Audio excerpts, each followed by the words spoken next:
Hello everyone, this is Erik, the Asian movie enthusiast, and this is my review of Heroes of the East, a Hong Kong fighting film from 1978. Now our protagonist is a man named Ho Tao, a kung fu student who has been schooled in a variety of fighting styles and weapons. His father has set up an arranged marriage between him and the daughter of a Japanese business associate. Now Ho Tao is not pleased about this initially, but soon changes his mind after finding this woman to be rather attractive. So after the marriage, however, he quickly realizes that his wife is a practitioner of karate. The problem is that her training regiment is loud and destructive, which causes all kinds of embarrassing situations for him. They begin to quarrel eventually about whether Japanese or Chinese martial arts are better, which eventually leads to a competition between Ho Tao and a group of Japanese martial arts masters. Now, I previously described Heroes of the East as a Hong Kong fighting film because that's exactly what this is. There is a ton of action in this movie, and almost all of it consists of one-on-one sparring matches. Better yet, there's a huge variety of fighting styles and weaponry on display.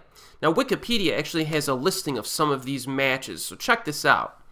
You have a match where a Japanese katana sword is placed against a Chinese Jian double-edged longsword. You have Sino-Okinawan karate versus Chinese Zhu Chuan. Okinawan nunchaku and tonfa versus Chinese three-section staff, which is my personal favorite fight of the entire film. You have Japanese yari versus Chinese chiang. Those are spears. The Okinawan sai versus a Chinese butterfly sword. You have Japanese shuriken and darts versus Chinese needles and sleeve arrows. A Japanese kusarigama as compared to a Chinese rope dart. Those are like chained roped weapons. You have the Japanese ninjato versus the Chinese dao. Those are swords. And then you have like a fight between Japanese crab style fighting, which I haven't seen very often in movies, versus Chinese Fuchuan white crane fighting. And you also get some judo and ninja henso jutsu thrown in among a bunch of other stuff. It's crazy. And the cool thing is that all of these duels and sparring matches end with no one dying.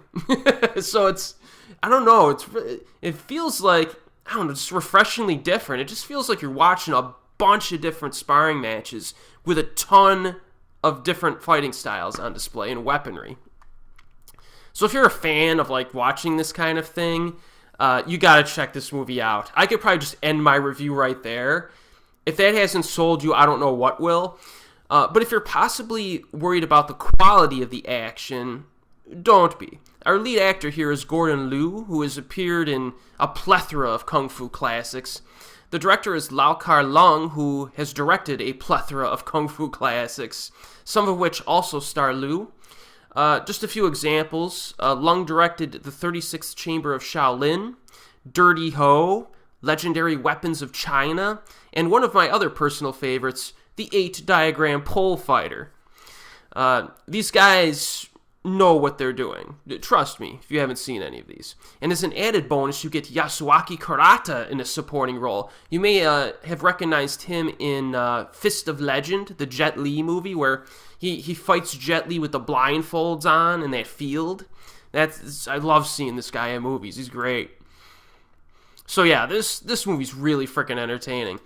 One final thing I'd like to say, though, is that the story is actually a lot of fun. You don't get any, like, revenge plots or anything like that. It's basically a marital spat between two lovebirds is basically the entire film, what it revolves around, which I thought was pretty, like, refreshing and entertaining.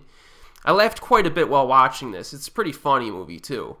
Very good stuff. So if you're into martial arts films at all, I highly recommend Heroes of the East, which is widely available for viewing. And as always, I will see you next time.